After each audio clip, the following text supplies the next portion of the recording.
Today, Google officially announced its latest flagship for 2019, the Google Pixel 4 and 4 XL, alongside some other products.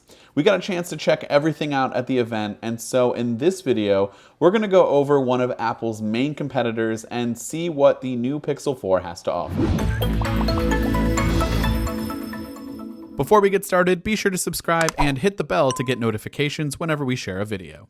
Before we get into everything, I do want to point out that a much more in-depth video between the iPhone 11 Pro and the Pixel 4 will be coming in the near future. We'll mostly be focusing on the camera features between each device, so be sure to subscribe to the channel so you don't miss those videos if you want to see that. The Pixel 4 had to be one of the most leaked smartphones of the year, but there were a few software tricks and features that we didn't know all the information, and so we'll get into some of that in just a minute. The Pixel 4 comes in two sizes, the regular 4 and the 4 XL. And for most of this video, I spent time with the XL version. On the back of the phone, I really enjoyed the frosted glass, just like what you would see on the new iPhones. And it really does feel great and it looks really nice, especially this orange color that Google released alongside the standard white and black models from last year.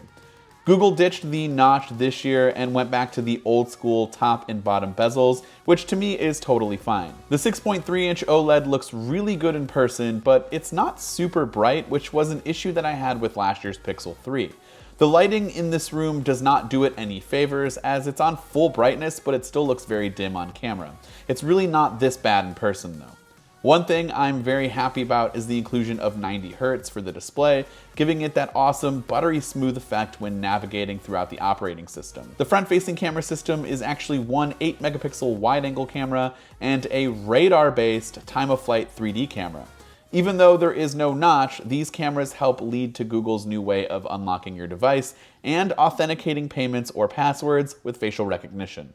I'm not entirely sure how this will stack up to Apple's Face ID, but it is the first Android phone that I've used that offers facial recognition as your main source of biometric authentication, since there is no hardware fingerprint sensor anywhere on this device. We tested this feature out a bit, and for the most part it worked really well and was as fast, maybe just a little bit slower than Face ID, but overall it worked pretty well until about the end when it started to struggle recognizing our face.